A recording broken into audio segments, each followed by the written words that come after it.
Ranking বিমা সাবজেক্টটি নিয়ে আমি তোমাদের ফাতেমা মিস। কেমন আছো সবাই? আশা করি সবাই খুবই ভালো আছো এবং বাসায় আছো, নিরাপদে আছো, তাই তো? তো আজকে দেরি না করেই পড়ায় চলে যাচ্ছি, কারণ আজকের যে লেকচারটা সেটা কিছুটা বড় হবে। আজকে হচ্ছে আমাদের 4 নম্বর লেকচার। তো গত 3টি ক্লাসে একদিন আমি সিলেবাস নিয়ে আলোচনা করেছিলাম, বাকি 2টি ক্লাসে কিন্তু খুবই ইম্পর্টেন্ট কিছু জিনিস আমরা পড়েছিলাম। তো এর মধ্যে সবচেয়ে বেশি ইম্পর্টেন্ট যেটা ছিল সেটা ছিল অর্থায়নের নীতিসমূহ।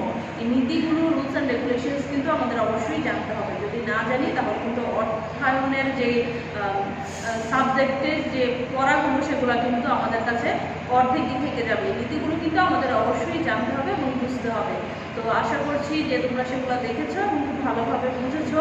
যদি বুঝতে না পারো তাহলে কষ্ট করে একটু বোঝার চেষ্টা করতে হবে, আর যদি না বুঝো তাহলে আমাকে একটা কল দিলেই আমি তোমাদেরকে বুঝিয়ে দেবো। তো আজকেও আমরা একটা ইম্পর্টেন্ট জিনিসই পড়বো, সেটা হচ্ছে অর্থায়নের কার্যাবলী। দেখো লিখে দিয়েছি যে অর্থায়নের কার্যাবলী আর হচ্ছে অর্থায়নের নীতির সাথে কার্যাবলীগুলোর একটা লিঙ্ক আমরা পড়বো। প্লাস হচ্ছে আমরা পড়বো যে অর্থায়নের লক্ষ্যগুলো কি কি। তাহলে চলো আজকে আমাদের যে মূল বিষয় সেখানে চলে যাচ্ছি। তো আমরা জানি যে ব্যবসা প্রতিষ্ঠান কাকে বলে সেটা আমরা জেনেছি, এবং আমরা বলেছিলাম যে আমরা আসলে মূলত কর্পোরেট সেক্টর যেটা সেটা নিয়ে আলোচনা করব। এখন এই কর্পোরেট সেক্টরগুলোতে কিন্তু বিভিন্ন ধরনের ডিপার্টমেন্ট থাকে। তোমরা জানো যে ক্রয় বিক্রয় ডিপার্টমেন্ট থাকতে পারে, অ্যাকাউন্টস ডিপার্টমেন্ট থাকতে পারে, ফিনান্স ডিপার্টমেন্ট থাকতে পারে, এছাড়াও হচ্ছে মার্কেটিং ডিপার্টমেন্ট থাকতে পারে। বিভিন্ন ধরনের ডিপার্টমেন্ট কিন্তু একটা প্রতিষ্ঠানে থাকে। তো এর মধ্যে সবচেয়ে যে ইম্পর্টেন্ট ডিপার্টমেন্ট সেটা কিন্তু আমাদের ডিপার্টমেন্ট, ফিনান্স ডিপার্টমেন্ট। কারণ যে প্রতিষ্ঠানে যে আর্থিক কার্যাবলীগুলো হয় তার জন্য বাজেট পেশ করার কার্যাবলীগুলো কীভাবে হবে সেইগুলো কিন্তু ফিনান্স ডিপার্টমেন্টই ঠিক করে দেয়। যদি ফিনান্স ডিপার্টমেন্ট তাদের দায়িত্ব সঠিকভাবে পালন না করে বা তাদের দায়িত্ব পালনে যদি কোনো ধরনের ঘাটতি থেকে যায় তাহলে অন্যান্য ডিপার্টমেন্টগুলোও কিন্তু সমন্বয়হীনতায় ভুগে।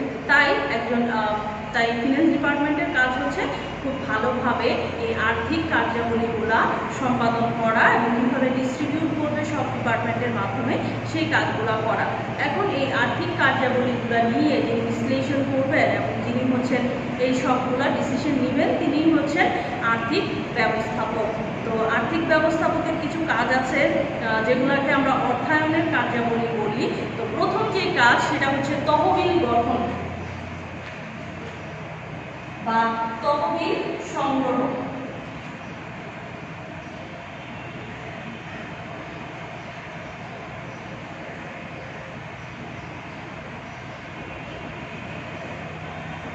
তো তহবিল সংগ্রহটা কি?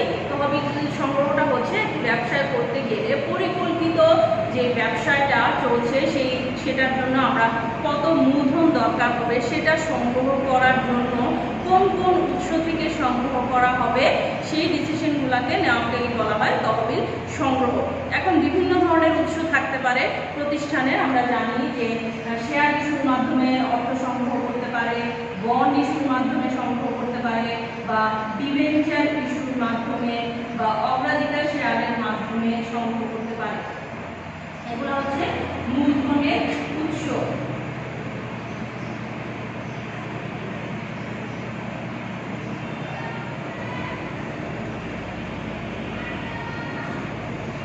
তারপর কি থাকতে পারে? সংরক্ষিত আয় থাকতে পারে।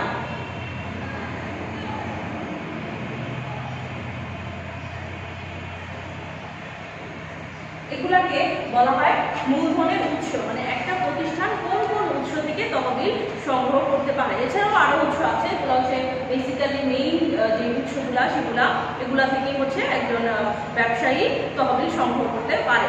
এখন এই সকল যে উৎসগুলা সেগুলা সুবিধা অসুবিধাগুলো বিশ্লেষণ করে কিছু উপকারিতা থাকতে পারে, কিছু অপকারিতা থাকতে পারে, তো সবগুলা বিষয় বিচার বিশ্লেষণ করে হচ্ছেন একজন আর্থিক ব্যবস্থাপককে এই তহবিলটা সংগ্রহ করতে হবে এবং সেগুলার যেন ব্যবহার সুষ্ঠু ব্যবহার নিশ্চিত করতে হবে, সেগুলা কিভাবে ব্যবহার করবে সে পরিকল্পনা করতে হবে এবং যেগুলো বিনিয়োগ করার পরে নিয়ন্ত্রণ করতে হবে এবং পরবর্তীতে এই যে উৎসগুলা থেকে অর্থ সংগ্রহ করলো তাদের অর্থ বা টাকা যেন নিরাপদে থাকে এবং নিরাপদে যেন ফেরত দিতে পারে সেগুলো হচ্ছে বিচার বিশ্লেষণ করবে তা এবং দেখবে।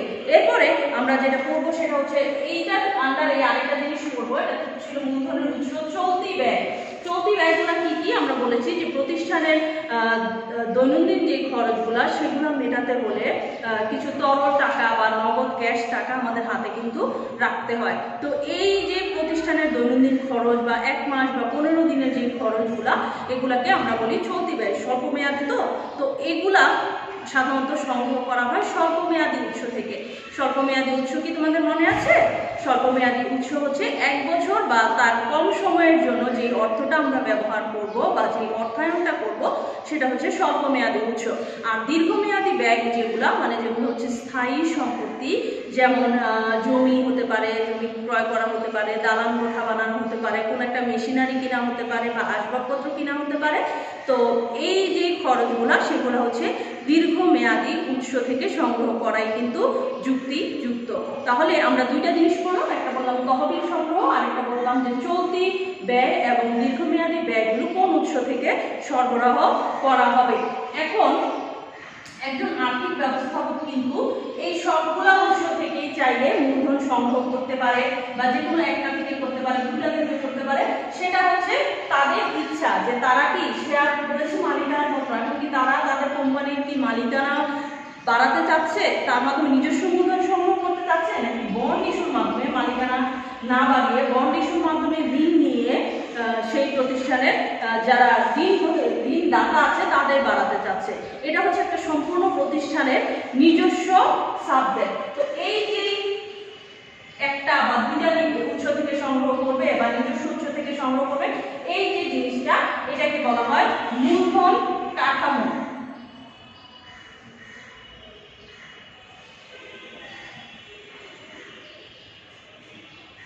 মূলধন কাঠামো বা ক্যাপিটাল স্ট্রাকচার।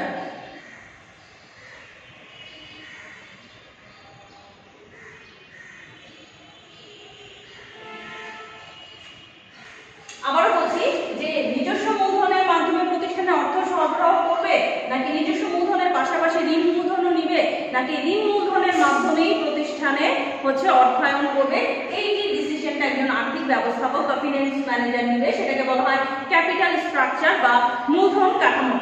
এটার মধ্যেও আবার একটা কথা আছে, এই যে মূলধনগুলো নেই এগুলো কিন্তু ব্যয় আছে। যেমন শেয়ারের ব্যয় কি? শেয়ারের ব্যয় হচ্ছে লভ্যাংশ, মানে শেয়ার হোল্ডারদের কিন্তু নির্দিষ্ট মেয়াদ শেষে লভ্যাংশ বা লাভের অংশ দিতে হয়। আর বন্ডের যে ঋণদাতা আমাদের আছে তাদেরকে কিন্তু সুদ দিতে হয় বা ইন্টারেস্ট প্রদান করতে হয়। তাহলে এগুলো হচ্ছে মূলধন ব্যয়। এখন এই মূলধন ব্যয় হচ্ছে যে ক্যাপিটাল স্ট্রাকচার বা মূলধন কাঠামোতে মূলধন ব্যয় সর্বনিম্ন হবে সেটাকে বলা হয় অপটিমাম ক্যাপিটাল স্ট্রাকচার। এই সংজ্ঞাটা যে মূলধন কাঠামোতে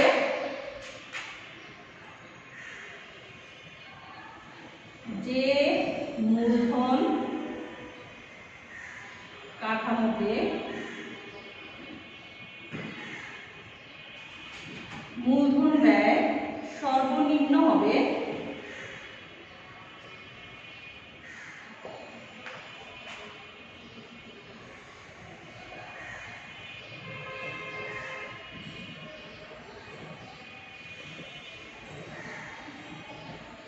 তাকে বলে কাম্য মূলধন কাঠামো বা অপটিমাম ক্যাপিটাল স্ট্রাকচার।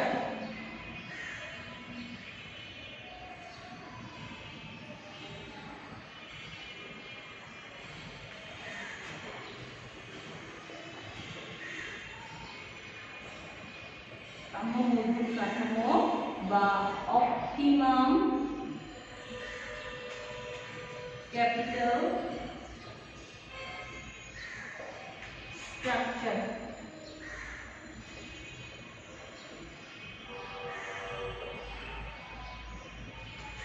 এই যে কোন কাঠামোতে মূলধন ব্যয়কে সর্বনিম্ন রাখা যাবে। মূলধন ব্যয় কিন্তু আমার প্রতিষ্ঠানের একটি খরচ, তো এই খরচকে কিভাবে সর্বনিম্ন করা যাবে এবং কোন মূলধন কাঠামোতে আমার প্রতিষ্ঠানের ব্যয় সর্বনিম্ন হবে সেটা নির্ধারণ করা একজন আর্থিক ব্যবস্থাপকের কাজ। তিনি হচ্ছে আয় ব্যয়গুলো সমন্বয় করে কিভাবে প্রতিষ্ঠানের মুনাফা করবেন সেই দিকটি চিন্তা করবেন এবং কোন উৎস থেকে তহবিল সংগ্রহ করবে, এটা কিন্তু একটা মেজর ডিসিশন। কারণ যদি তহবিল সংগ্রহের উৎস নির্ধারণে যদি কোনো ধরনের ভুল হয়ে যায়, সেই ক্ষেত্রে কিন্তু প্রতিষ্ঠানকে বড় ধরনের মূল্য প্রদান করতে হতে পারে। তারপর আমরা আমাদের দ্বিতীয় যে কার্যাবলী সেটাতে চলে যাচ্ছি। এরপরে 2 নম্বর কার্যাবলী আমরা যেটা করবো সেটা হচ্ছে মূলধন বাজেটিং সিদ্ধান্ত বা ক্যাপিটাল বাজেটিং ডিসিশন। তার জন্য আমাদেরকে জানতে হবে যে মূলধন বাজেটিংটা কি। মূলধন বাজেটিং বলতে দীর্ঘমেয়াদী বিনিয়োগ সিদ্ধান্তকে বোঝায়। দীর্ঘমেয়াদী বিনিয়োগ সিদ্ধান্ত যেগুলা, সেগুলাকে বলা হয় মূলধন বাজেটিং। তার মানে 5 থেকে 10 বছর বা তার অধিক সময়ের জন্য যে বিনিয়োগ সিদ্ধান্তগুলো নেওয়া হয় সেগুলাকেই আমরা বলতে পারি ক্যাপিটাল বাজেটিং। এখন ধরো তোমার বাবা একটি বাড়ি বানালো, এই বাড়ি নিশ্চয়ই 5 বছর বা 10 বছরে তোমরা থেকে নিশ্চয়ই বাড়ি আবার বিক্রি করে দিবে না, আমার নতুন কোনো বাড়ি বানাবে না, অবশ্যই না। কারণ হচ্ছে গিয়ে একটা বাড়ি কিন্তু আমরা লং টার্মের জন্য করি, বা একটা যদি অফিস বানানো হয় সেটাও কিন্তু একটা লং টার্মের জন্যই বানানো হয়। আবার একটা জমি কিনি সেটাও কিন্তু লং টার্মের জন্যই কিনি। এই যে ডিসিশনগুলা, যে দীর্ঘমেয়াদী কোনো সিদ্ধান্ত, সেটাকে বলা হবে ক্যাপিটাল বাজেটিং ডিসিশন। এখন ধরো কেউ একটি মুদি দোকান দিতে যাচ্ছে, এখন এই মুদি দোকানের ক্ষেত্রে ক্যাপিটাল বাজেটিং ডিসিশনটা কি হবে? মুদি দোকানের ক্ষেত্রে হবে মুদি দোকানের যে আসবাবপত্র, রেফ্রিজারেটর বা জিনিসপত্র অন্যান্য যা কিছু থাকে যেগুলো লং টার্মের জন্য ইউজ করবে, সেটা হচ্ছে একজন মুদি দোকানের জন্য ক্যাপিটাল বাজেটিং ডিসিশন। এখন আমরা যদি বড় কোনো কোম্পানির কথা বলি, যেমন বেক্সিমকো ফার্মাসিউটিক্যালস, তারা যদি একটা মেশিনারি কিনে সেটাও কিন্তু দীর্ঘ সময়ের জন্য ইউজ করবে। এখন এই দীর্ঘমেয়াদী যে বিনিয়োগটা তারা করলো, সেখান থেকে নগদ আন্তঃপ্রবাহ এবং বহিঃপ্রবাহগুলো যাচাই বাছাই করে সেই যে মেশিনটি কি কিনবে, সেই মেশিনটিতে বিনিয়োগ করবে কিনা বা অন্য কোনো মেশিনে বিনিয়োগ করবে কিনা, সেই ডিসিশনটা নেওয়া হয়। যেমন ধরো বেক্সিমকো ফার্মাসিউটিক্যালসের কাছে 2টি অপশন আছে, 2টি মেশিন তারা হচ্ছে কিনতে পারবে। এখন একটি মেশিনটির দাম হচ্ছে 10 লক্ষ টাকা, আরেকটি মেশিনের দাম হচ্ছে 12 লক্ষ টাকা। একটি মেশিন তারা ইউজ করতে পারবে 10 বছরের জন্য, আরেকটি মেশিনও ধরো 10 বছরের জন্য ইউজ করতে পারবে। এখন এই যে মেশিন বা যন্ত্রপাতি যাই কিনবে, সেখান থেকে হচ্ছে তাদের প্রতি বছরের কি পরিমাণ পণ্য উৎপাদন করতে পারবে এবং সেই পণ্যগুলো কি দামে বিক্রি করতে পারবে, তার মানে তাদের যে নগদ আন্তঃপ্রবাহ সেটা হচ্ছে তাদের একটা এস্টিমেট করে নিতে হতে পারে। কারণ ভবিষ্যৎ কিন্তু সবসময় অনিশ্চিত, ভবিষ্যতে যে পণ্যের সেল হবে বা মেশিনটিও যে কোনো কারণে নষ্ট হয়ে যাবে না, তার কিন্তু নিশ্চয়তা কেউ দিতে পারে না। এই জন্য হচ্ছে একটি প্রাক্কলিত বা আমরা কি বলতে পারি যে অনুমান নির্ভর একটি সেল বা বিক্রয় কত হবে সেটা নির্ধারণ করতে হতে পারে। এখন ধরো যে এটা হচ্ছে মেশিন এ, এটা হচ্ছে মেশিন বি, তো ওরা চিন্তা করছে যে মেশিন এ থেকে তাদের নগদ আন্তঃপ্রবাহ হবে প্রতি বছর 12% করে এবং মেশিন বি থেকে তাদের নগদ আন্তঃপ্রবাহ হবে প্রতি বছর 15% করে। এখন তাদের আবার খরচগুলোও দেখতে হবে যে মেশিনটি রক্ষণাবেক্ষণ বা মেশিনের সাথে আর কি জড়িত থাকতে পারে। পণ্য উৎপাদনে কিন্তু অনেকগুলো বিষয় জড়িত থাকে, কাঁচামাল ক্রয় থেকে শুরু করে সেখানে যে শ্রমিকের দরকার হয়, শ্রমিকদের মজুরি দিতে হয়, গোডাউন ভাড়া প্লাস হচ্ছে অফিস ভাড়া, সব কিছু মিলিয়ে কিন্তু ব্যয়গুলো। তো এই ধরো যে মেশিন এ নগদ বহিঃপ্রবাহ হচ্ছে 14% এবং মেশিন বি এর হচ্ছে 10%। তার মানে যে নগদ আন্তঃপ্রবাহ থেকে নগদ বহিঃপ্রবাহটা কিন্তু মেশিন এ বেশি। ওরা আয় করছে 100 টাকায় 12 টাকা, কিন্তু ওদের খরচ হবে 100 টাকায় 14 টাকা। আবার মেশিন বিতে লক্ষ্য করো যে আয় করছে 15% এবং ওদের ব্যয় হচ্ছে 10%, তার মানে ওদের লাভ হচ্ছে 5%। এই যে ডিসিশনটা সেটা নিবে হচ্ছে একজন আর্থিক ব্যবস্থাপক। তিনি হচ্ছে মেশিনের মূল্য, মেশিনের আয়ুষ্কাল, তারপর নগদ আন্তঃপ্রবাহ, বহিঃপ্রবাহ, ভবিষ্যৎ অনিশ্চয়তা, ভবিষ্যতে কি ঘটতে পারে, এরকম একটা ডিসিশন নিয়ে উনি হচ্ছে মূলধন বাজেটিং সিদ্ধান্তটা তাকে নিতে হবে। এবং এটা খুবই গুরুত্বপূর্ণ সিদ্ধান্ত, যেহেতু এটা হচ্ছে লং টার্মের জন্য, চাইলে কিন্তু আমরা চেঞ্জ করতে পারবো না এবং হচ্ছে অনেক বড় ধরনের একটা অ্যামাউন্ট কিন্তু তার সাথে জড়িত থাকে। যদি কোনো কারণে মূলধন বাজেটিং সিদ্ধান্ত ফেলিয়ার ফেলিয়ার হয় বা ব্যর্থ হয় সেক্ষেত্রে অনেক বড় ধরনের টাকা কিন্তু লস হতে পারে, প্লাস হচ্ছে এবং এর যেই কি বলে যে ইফেক্ট সেটা কিন্তু অনেক দিন পর্যন্ত প্রতিষ্ঠানকে বহন করতে হবে। তাহলে একজন আর্থিক যেই ব্যবস্থাপক তার কাজ হচ্ছে প্রথমে তহবিল সংগ্রহ করবে, তারপর যখন মূলধন বাজেটিং ডিসিশনটা নেবে সেটা যাচাই বাছাই করে তারপর নেবে। তাহলে চলো আমরা আমাদের 3 নম্বর কার্যাবলীতে চলে যাই। স্বল্পমেয়াদী সম্পদ ব্যবস্থাপনা বলতে মূলত প্রতিষ্ঠানের যে চলতি যে ব্যয়গুলো আছে সেগুলোকে বোঝায়। এবং স্বল্পমেয়াদী সম্পদ কি হতে পারে, সেটা হতে পারে নগদ টাকা, প্রাপ্য বিল, মজুদ পণ্য ইত্যাদি। এগুলোকে বলা হয় স্বল্পমেয়াদী সম্পদ প্রতিষ্ঠানের।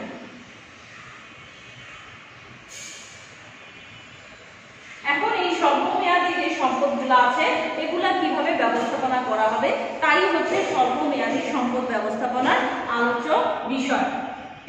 এখন এর জন্য আমাদেরকে যে বিষয়টা জানতে হবে সেটা হচ্ছে চলতি বিনিয়োগ সিদ্ধান্তটা কি।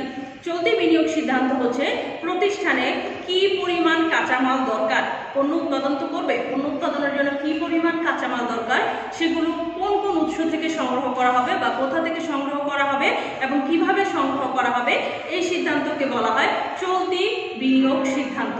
এখন একজন আর্থিক ব্যবস্থাপককে এই সিদ্ধান্তটি খুবই ভালোভাবে নিতে হবে, কারণ এই যে আমরা নগদ টাকার কথা বললাম, এই নগদ টাকা যদি বেশি রাখে তখন কি হবে, আমরা আমাদের গত লেকচারও সেটা পড়েছি যে নগদ টাকা যদি প্রতিষ্ঠান বেশি রাখে তাহলে হচ্ছে তাদের অন্য জায়গায় যে বিনিয়োগের সুযোগ সেই সুযোগটা কিন্তু নষ্ট হবে।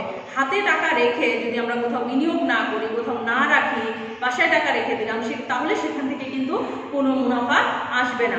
এই জন্য নগদ টাকা বেশি রাখলে প্রতিষ্ঠানের মুনাফা ব্যাহত হয়। আমরা পড়েছিলাম মনে আছে তারল্য মুনাফা নীতিতে আমরা সেটা পড়েছিলাম। আবার যদি নগদ টাকা কম রাখে সেক্ষেত্রে কি হবে, নগদ টাকা কম রাখলে প্রতিষ্ঠান কি করে, যে মূলধন কাঠামো যেটা আমরা পড়েছিলাম সেখানে যদি বন্ডের মাধ্যমে বা ঋণের মাধ্যমে যদি প্রতিষ্ঠান মূলধন সংগ্রহ করে সেক্ষেত্রে যদি ক্যাশ টাকা হাতে না থাকে তখন সেই ঋণের যে সুদ ব্যাংকের হোক বা কোনো ব্যক্তির কাছ থেকে নিয়ে আসা হোক সেই সুদগুলা কিন্তু পরিশোধ করতে পারবে না বা প্রতিষ্ঠান হচ্ছে অসচ্ছলতাজনিত যে ঝুঁকি সেটার মুখে পড়বে।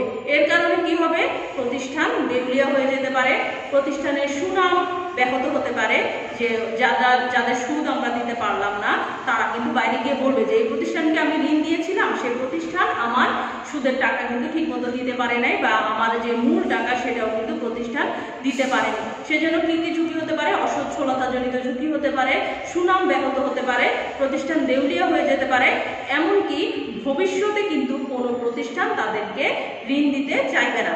এছাড়াও প্রতিষ্ঠানের যে দৈনন্দিন প্রতিদিনের যে উৎপাদন কার্য আছে যদি ক্যাশ টাকা না থাকে, এখন উৎপাদন কার্য পরিচালনার জন্য তাদের যদি টাকার দরকার হয় সেক্ষেত্রে হচ্ছে তাদের হাতে যদি টাকা না থাকে তারা কিন্তু উৎপাদনের জন্য যে কাঁচা মাল লাগবে বা কোনো পণ্য যদি দরকার হয় সেগুলো কিন্তু তারা কিনতে পারবে না, ক্রয় করতে পারবে না, সেক্ষেত্রে তাদের উৎপাদন কার্য কিন্তু ব্যাহত হবে। এছাড়া শ্রমিকদের বেতন দিতে হয়, এখন শ্রমিকদের বেতন যদি দিতে না পারে শ্রমিকদের কিন্তু মোটিভেশন যেটা উৎসাহ কিন্তু কমে যাবে বা তারাও কিন্তু কাজে আগ্রহ হারাবে, তারাও কিন্তু কাজ করতে চাইবে না। এই জন্য প্রতিষ্ঠানের যে আর্থিক ব্যবস্থাপক থাকে তাকে কিন্তু এই যে নগদ টাকা সেগুলোর মধ্যে একটা ভারসাম্য বজায় রাখতে হবে। বেশি টাকা যেমন রাখা যাবে না তেমনি কম টাকাও কিন্তু রাখা যাবে না। এই ভারসাম্য রক্ষা করা কিভাবে রক্ষা করবে এবং যত দ্রুত যদি টাকার দরকারই হয় প্রতিষ্ঠানে কত দ্রুত অন্য কোনো জায়গা থেকে ম্যানেজ করা যাবে এবং সেই টাকাগুলো কিভাবে পরিশোধ করে দেওয়া যাবে তাদের টাকা, যাতে প্রতিষ্ঠানের সুনাম অক্ষুণ্ণ থাকে এবং প্রতিষ্ঠানের মুনাফা অক্ষুণ্ণ থাকে, সেই সিদ্ধান্তগুলো নেওয়া হচ্ছে একজন আর্থিক ব্যবস্থাপকের কাজ। তাহলে আমরা আমাদের 4 নম্বর কার্যাবলীতে চলে যাচ্ছি। 4 নম্বর যে কার্যাবলী অধ্যায়ে সেটা হচ্ছে তহবিল বন্টন। ব্যবসায় করলাম, ব্যবসায় মূলধন বিনিয়োগ করলাম, সেখান থেকে পণ্য উৎপাদন করলাম, তারপর লাভ হলো, এটাকে বলা হয় অর্জিত মুনাফা। এখন এই অর্জিত মুনাফা থেকে টাকাগুলো কিভাবে ডিস্ট্রিবিউট করা হবে, ডিস্ট্রিবিউট বলতে তাদেরকে ডিস্ট্রিবিউট করতে হয়, শেয়ার মালিকদেরকে লভ্যাংশ দিতে হয়, যাদের কাছ থেকে আমরা ঋণ আনলাম তাদেরকে সুদ দিতে দিতে হয়, তারপর হচ্ছে সরকারকে ট্যাক্স দিতে হয়। এছাড়াও ভবিষ্যতে যাতে আমরা অন্য কোথাও বিনিয়োগ করতে পারি তার জন্য কিন্তু কিছু টাকা বরাদ্দ করে রেখে দিতে হয়। এই যে আমরা বরাদ্দ করে রাখলাম এইটাকে বলা হয়, এই যে বরাদ্দ করছি বা বিভিন্ন সেক্টরে সেটাকে বলা হয় তহবিলের বন্টন। অর্জিত মুনাফা থেকে এই মুনাফাগুলো কোন কোন খাতে কিভাবে বন্টন করা হবে সেটাকে বলা হয় তহবিলের বন্টন। এখন আমরা তো বললাম যে শেয়ার হোল্ডারদেরকে হচ্ছে লভ্যাংশ দিতে হয়, তাহলে লভ্যাংশটা কি? নামেই বোঝা যাচ্ছে লভ্যাংশ মানে হচ্ছে লাভের অংশ, যা হচ্ছে সে প্রতিষ্ঠানের যারা মালিক থাকেন তারা হচ্ছে তাদেরকে এই লাভের অংশটা প্রতি বছর যে লাভ বা মুনাফা হবে সেই মুনাফার একটা অংশ শেয়ার হোল্ডারদের মাঝে ডিস্ট্রিবিউট করে দেওয়াকে বলা হয় লাভের অংশ বা লভ্যাংশ। এরপরে আরেকটা কি হতে পারে? সংরক্ষিত মুনাফা।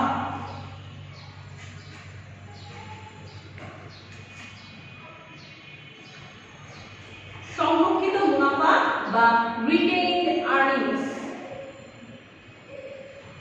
সংরক্ষিত মুনাফা বলতে প্রতিষ্ঠানের যেই টাকা মুনাফা হবে, টোটাল যে মুনাফা তার থেকে সব টাকা ডিস্ট্রিবিউট বা বন্টন না করে দিয়ে কিছু টাকা ভবিষ্যতের জন্য সংগ্রহ করা বা সংগ্রহ করে রাখাকে সেটাকে বলা হয় সংরক্ষিত মুনাফা। যাতে ভবিষ্যতে কোনো বিনিয়োগের সুযোগ যদি আসে, প্রতিষ্ঠানে যদি টাকা না থাকে, বিনিয়োগের জন্য পর্যাপ্ত টাকা না থাকে, সেক্ষেত্রে কিন্তু তারা সেই বিনিয়োগগুলো করতে পারবে না, তারা সেই সুযোগগুলো নিতে পারবে না। এই জন্য প্রতিষ্ঠান একটি নির্দিষ্ট পরিমাণ টাকা লভ্যাংশ হিসেবে না দিয়ে প্রতিষ্ঠানে সংরক্ষণ করে, সেটাকে বলা হয় সংরক্ষিত মুনাফা। তারপর আমরা যে টপিকটা পড়বো সেটা হচ্ছে লভ্যাংশ নীতি। তহবিল বন্টনের আন্ডারে কিন্তু আমরা এগুলো পড়ছি, ছোট ছোট জিনিস আছে যেগুলো হচ্ছে আমাদের জানতে হবে। তো লভ্যাংশ নীতিটা কি? লভ্যাংশ নীতিটা হচ্ছে এই যে মুনাফা, সেই মুনাফার কত অংশ বন্টন করা হবে, কোন কোন জায়গায় বন্টন করা হবে এবং কতটুকু সংরক্ষণ করা হবে, এই যে একটা রুলস অ্যান্ড রেগুলেশন এটা প্রতিষ্ঠানের, এটাকে বলা হয় প্রতিষ্ঠানের লভ্যাংশ নীতি বা ডিভিডেন্ড পলিসি। তো লভ্যাংশ নীতি অনুসারে যে আনুপাতিক হারে একটা নির্দিষ্ট অংশ শেয়ার হোল্ডারদের মাঝে বন্টন করা হবে এবং বাকি অংশটা সংরক্ষণ করা হবে এবং এই লভ্যাংশগুলা পরবর্তীতে অন্যান্য বিনিয়োগ হচ্ছে ব্যবহার করা হবে। এরপর হচ্ছে আর কি করা হতে পারে? ব্যাংক ঋণ পরিশোধ করা হতে পারে। এই যে ব্যাংক থেকে অনেকগুলা ব্যাংক থেকে ঋণ নেয় প্রতিষ্ঠান, এই যে প্রতিষ্ঠানে যে ঋণগুলা নেয় সেই ঋণগুলোর জন্য ব্যাংকে কিন্তু সুদের হার দিতে হয়, নির্দিষ্ট হারে সেই সুদ প্রদান করতে হয়। এখন এই যে মুনাফা সেখান থেকেই কিন্তু সুদগুলা পরিশোধ করতে হবে, এটাও কিন্তু তহবিল বন্টনের একটি অংশ। তারপর কি হতে পারে? যে ট্যাক্স দিতে হয় সরকারকে। এখন ব্যবসায় প্রতিষ্ঠান তাদের যে আয় সেখান থেকে যেই ট্যাক্স সরকারকে দেয় বা কর দেয় সেটাকে বলা হয় কর্পোরেট ট্যাক্স।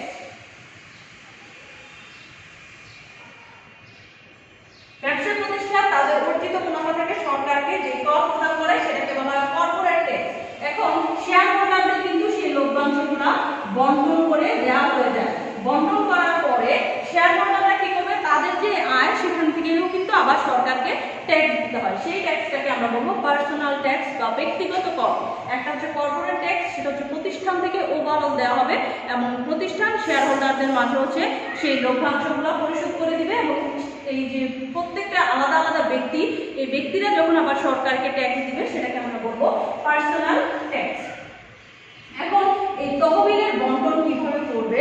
সব শেয়ার হোল্ডাররা, ধরো একটা প্রতিষ্ঠান হচ্ছে লক্ষ লক্ষ শেয়ার হোল্ডার থাকতে পারে, সবাই মিলে কিন্তু ডিসিশনটা নেয় না, ডিসিশনটা নেয় হচ্ছে ম্যানেজমেন্ট। সব শেয়ার হোল্ডারদের মাঝে নির্বাচিত শেয়ার হোল্ডাররা মিলে একটি ম্যানেজমেন্ট কমিটি গঠন করা হয়।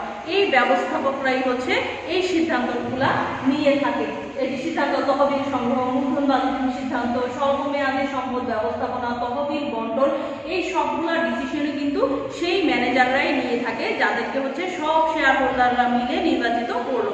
তো এই সিদ্ধান্তগুলো যদি সঠিকভাবে না নেয়, এগুলাই হচ্ছে মূল যে কার্যাবলী, সেগুলা অন্যান্য ছোট ছোট কার্যাবলী আছে কিন্তু এগুলো হচ্ছে একদম মেইন যে কার্যাবলী প্রতিষ্ঠানে, সেগুলা এই ডিসিশনগুলো নিতে যদি কোনো আর্থিক ব্যবস্থাপক ভুল করে তাহলে সেই প্রতিষ্ঠানকে বড় ধরনের খেসারত দিতে হবে। তাহলে চলো আমরা আমাদের নেক্সট টপিকটাতে চলে যাচ্ছি এবার।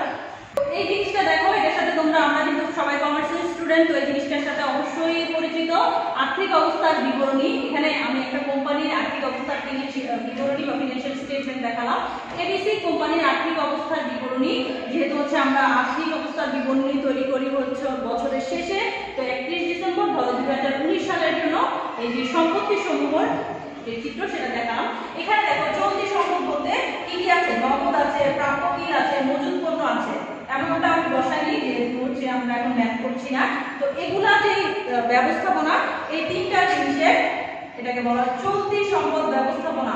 এতক্ষণ আমরা যে কার্যাবলীগুলো করলাম সেগুলো কিভাবে আমাদের আর্থিক বিবরণীতে প্রভাব ফেলে সেটা দেখার জন্য তোমাদেরকে দেখানো। এটা চলতি সম্পদ ব্যবস্থাপনা, সম্পত্তি সমূহ, চলতি সম্পত্তি সমূহ। এরপরে আছে আমাদের স্থায়ী সম্পদ, তার মধ্যে কি কি আছে, যন্ত্রপাতি আছে, আসবাবপত্র আছে। এগুলোর জন্য কিন্তু একটা বিশাল অ্যামাউন্ট খরচ হয়। এখন এই যে খরচগুলো হয় সেটা আর্থিক কার্যাবলীর মধ্যে কোন কার্যাবলীর আন্ডারে পড়ে, সেটা মূলধন বাজেটিং সিদ্ধান্তের আন্ডারে পড়ে। মূলধন বাজেটিং সিদ্ধান্ত বা ক্যাপিটাল বাজেটিং ডিসিশন যেটা। তো সম্পত্তি সমূহ দেখো, চলতি সম্পদ চলতি সম্পদ ব্যবস্থাপনার আন্ডারে, এবং স্থায়ী সম্পত্তিতে যে খরচগুলো সেগুলো হবে মূলধন বাজেটিং সিদ্ধান্তের আন্ডারে। এবার আমরা দায় সমূহগুলো চার্টের মাধ্যমে একটু দেখে নেব। এখন আমরা দেখো মূলধন ও দায়, এই অংশটা এটাকে বলা হয় তহবিল বন্টন।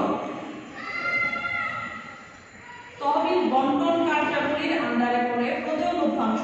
প্রদেয় লভ্যাংশ কি, যে লভ্যাংশটা এখনো প্রদান করা হয়নি কিন্তু ভবিষ্যতে প্রদান করা হবে, সেটাকে বলা হয় প্রদেয় লভ্যাংশ। এটা চলতি দায়ের আন্ডারে, এবং আমাদের অর্থায়নের কার্যাবলীর ক্ষেত্রে যদি বলি এটা তহবিল বন্টন কার্যাবলী। এরপরে চলে আসি আমাদের এই অংশে। এখানে দেখো দীর্ঘমেয়াদী ঋণের মাধ্যমে মূলধন সংগ্রহ করে, সাধারণ শেয়ারের মাধ্যমে মূলধন সংগ্রহ করলো, তারপর সংরক্ষিত আয় রিটেন আর্নিংস এর মাধ্যমে মূলধন সংগ্রহ করলো। এটা কোন কার্যাবলীর আন্ডারে পড়ে, এটা পড়ে তহবিল সংগ্রহ কার্যাবলীর আন্ডারে। তাহলে আমরা চারটা কার্যাবলী করলাম, এবং এই কার্যাবলীগুলো ফিনান্সিয়াল স্টেটমেন্টে কোন কোন ক্ষেত্রের জন্য প্রয়োগ করা হয়, এই জিনিসগুলো আমরা দেখে নিলাম। আশা করি ভবিষ্যতে তোমাদের যখন আমরা সৃজনশীল আকারে কোশ্চেনগুলো দিব তখন তোমরা এই জিনিসগুলো দেখেই বুঝে যেতে পারবে সহজে যে এটা কোন কার্যাবলীর অন্তর্ভুক্ত, এবং খুব সহজেই কোশ্চেনগুলো অ্যান্সার করতে পারবে। তো আমরা আমাদের নেক্সট টপিকে এখন আমরা কি করবো, আমরা করবো অর্থায়নের লক্ষ্য। আসলে এই যে আমরা ফিনান্স বললাম, অর্থায়ন কি, এতক্ষণ পুরো চ্যাপ্টার পড়লাম, তো আসলে এদের লক্ষ্যটা কি, এত কাজ করছে, কার্যাবলী, নীতি, সবকিছু আসলে প্রতিষ্ঠানের কিছু লক্ষ্য বা গোল অর্জনের জন্য। তো অর্থায়নের লক্ষ্য দুই ধরনের। একটা মুনাফা সর্বোচ্চকরণ বা মুনাফা সর্বাধিকরণ বলতে পারি আমরা এটাকে, এবং আরেকটা সম্পদ সর্বোচ্চকরণ।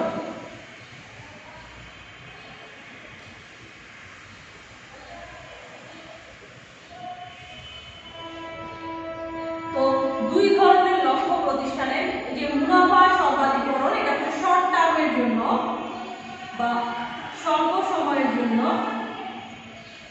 আর সম্পদ সর্বোচ্চকরণ সেটা লং টার্মের জন্য। আমি একটু ব্যাখ্যা করে বলছি। মুনাফা সর্বাধিকরণটা যে প্রতিষ্ঠানের যে প্রতি বছর যে মুনাফা সেটা অর্জনের জন্য প্রতিষ্ঠানের যে লক্ষ্য সেটাকে বলা হয় মুনাফা সর্বাধিকরণ বা প্রফিট ম্যাক্সিমাইজেশন। এইটার ক্ষেত্রে কি হয়, যেই মুনাফাগুলো হয় সেগুলো শেয়ার হোল্ডাররা নিজেদের মধ্যে ভাগ করে নিয়ে যায়। আর এই গোলটা যেহেতু শর্ট টার্মের জন্য, এটা কিন্তু প্রতিষ্ঠানের জন্য ভালো নয়, কারণ স্বল্প মেয়াদে প্রতিষ্ঠান লাভ করলো কিন্তু লং টার্মে গিয়ে প্রতিষ্ঠান ব্যর্থ হলো, সেটা কিন্তু প্রতিষ্ঠানের লক্ষ্য অবশ্যই হওয়া উচিত নয়। অপরদিকে সম্পদ সর্বোচ্চকরণ বলতে প্রতিষ্ঠানের যে টোটাল অ্যাসেট, প্রতিষ্ঠানের যে টোটাল যে সম্পদ, সেই সম্পদটাকে বৃদ্ধিকরণকে বোঝায়। তো এখন এই যে সম্পদ সর্বোচ্চকরণ বা প্রতিষ্ঠান যে লং টার্মে ভালো করছে আমরা কিভাবে বুঝবো, সেটা আমরা বুঝবো প্রতিষ্ঠানের শেয়ারের দাম দেখে। এখন তোমরা টিভির যে বিভিন্ন টেলিভিশন নীতি দিয়ে দেখবে যে শেয়ারের প্রাইসগুলো কিন্তু দিয়ে দেয়, ওঠানামা করে, বিশেষ করে যে আমাদের যে 21 টেলিভিশন আছে ওখানে দেখতে পাবে যে শেয়ারের দামগুলো কিন্তু নিজ দিয়ে দেওয়া হচ্ছে। এখন আমরা কিভাবে বুঝবো যে একটা প্রতিষ্ঠান হচ্ছে ভালো আর একটা প্রতিষ্ঠান হচ্ছে খারাপ? আমি যদি নতুন একজন শেয়ারে বিনিয়োগকারী হই, তাহলে আমি একটা প্রতিষ্ঠানে বিনিয়োগ করতে যাচ্ছি, এখন কোন প্রতিষ্ঠানটা ভালো সেটা অবশ্যই বুঝবো হচ্ছে প্রতিষ্ঠানের শেয়ারের দাম দেখে। একটা প্রতিষ্ঠানের শেয়ারের যত বেশি দাম, তো সেই প্রতিষ্ঠান হচ্ছে তত বেশি ভালো হবে। বিনিয়োগকারীরাও সবসময় চায় যে ওই প্রতিষ্ঠানেই বিনিয়োগ করতে।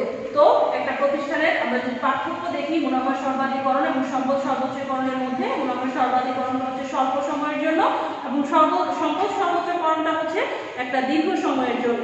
আর এই যে মুনাফা সর্বাধিকরণ, এটা কিন্তু প্রতিষ্ঠানের এই যে ফিনান্সিয়াল স্টেটমেন্ট আমরা দেখলাম, তারপর হচ্ছে আমরা করবো যে টাইম ভ্যালু অফ মানি, ওগুলো কিন্তু এই যে মুনাফা সর্বাধিকরণে ওগুলো কিন্তু বিবেচনা করা হয় না।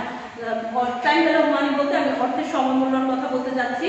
তো অর্থের সময়মূল্য বা আয় ব্যয় প্রতিষ্ঠানের ফিনান্সিয়াল স্টেটমেন্ট, এগুলো কিন্তু মুনাফা সর্বাধিকরণে বিবেচনা করা হয় না। অপরদিকে সম্পদ সর্বোচ্চকরণের ক্ষেত্রে কিন্তু দুইটাই সবকিছুই বিবেচনা করা হয়। প্রতিষ্ঠানের ফিনান্সিয়াল স্টেটমেন্ট বলি, আমরা আয় ব্যয় বলি, অর্থায়নের যে সময় মূল্য বা টাইম ভ্যালু অফ মানি বলি, সবকিছুই হচ্ছে সম্পদ সর্বোচ্চকরণে বিবেচনা করা হয়। তাহলে একটা প্রতিষ্ঠানের লক্ষ্য হওয়া উচিত সম্পদ সর্বোচ্চকরণ, মুনাফা সর্বাধিকরণ না। এটা হচ্ছে শর্ট টার্মের জন্য, এবং মুনাফা বন্টন করা হয়ে গেলেই কিন্তু প্রতিষ্ঠানের যে লাভ হবে, ভবিষ্যতের যে লং টার্মের জন্য যে স্টেবিলিটি, সেটা কিন্তু থাকবে না। কিন্তু সম্পদ সর্বোচ্চকরণ যদি হয়, প্রতিষ্ঠান যেমন বাজারে মানুষ দেখে বুঝবে, শেয়ারের প্রাইস দেখে বুঝবে যে প্রতিষ্ঠানটি ভালো এবং তাদের আর্থিক অবস্থাও কিন্তু ভালো হবে। তো আমরা যখন একজনকে পড়ালেখা করে যখন একজন ফিনান্স ম্যানেজার হব, তখন হচ্ছে আমাদেরও লক্ষ্য থাকবে হচ্ছে সম্পদ সর্বোচ্চকরণ, মুনাফা সর্বাধিকরণ অবশ্যই না। তো আজকে এ নিয়ে হচ্ছে আমাদের চ্যাপ্টারটি আমরা শেষ করলাম। তো আমরা এই চ্যাপ্টারের যে জ্ঞানমূলক কোশ্চেনগুলো আছে, অনুধাবনগুলো আছে, ইম্পর্টেন্ট বেসিসে আমরা একটু দেখে নিব। বিশেষ করে বোর্ড কোশ্চেন যেগুলো, সেগুলো একটু ভালো করে পড়ব। এবং বোর্ড কোশ্চেনগুলোতে আমরা দেখবো যে নীতিসমূহের কোশ্চেন কিন্তু বারবার এসেছে, সৃজনশীল দিয়ে দিয়েছে এবং বলেছে যে এটা কোন নীতির আকারে ব্যাখ্যা করো, তখন সেটা বুঝতে হবে। এবং অর্থায়নের যে কার্যাবলীগুলো, সেগুলোও কিন্তু আছে যে এটা অর্থায়নের কোন কাজের অন্তর্ভুক্ত ব্যাখ্যা করো। তো আমরা ভালোভাবে কার্যাবলীগুলা, নীতিগুলা এবং হচ্ছে এটা এই যে লক্ষ্যগুলো, সেগুলো ভালো করে বুঝে তারপর হচ্ছে অ্যান্সারগুলো করতে যাব। একটু হলেও আমরা শুরু করবো। আমরা যারা ফার্স্ট ইয়ারে আছি, পড়ালেখাটা শুরু করে দিই, যেহেতু একটা দেখতে দেখতেই কিন্তু একটা চ্যাপ্টার শেষ হয়ে গেল। তো এই চ্যাপ্টার আবার নেক্সট ক্লাসে ইনশাআল্লাহ আমরা অন্য আরেকটা নতুন চ্যাপ্টার দিয়ে শুরু করবো। তো এই চ্যাপ্টারটা শেষ না করলে ওই চ্যাপ্টারটাও কিন্তু ভালোভাবে বুঝতে পারবো না। তো আশা করি সবাই একটু পড়ালেখাটা করবে এবং নিজেদের যত্ন নিবে, নিজেদের মা বাবার যত্ন নিবে, আশেপাশের পরিবেশ, তারপর ছোট ভাই বোন সবার খেয়াল রাখবে, দেশকে ভালোবাসবে, দেশের মানুষকেও ভালোবাসবে।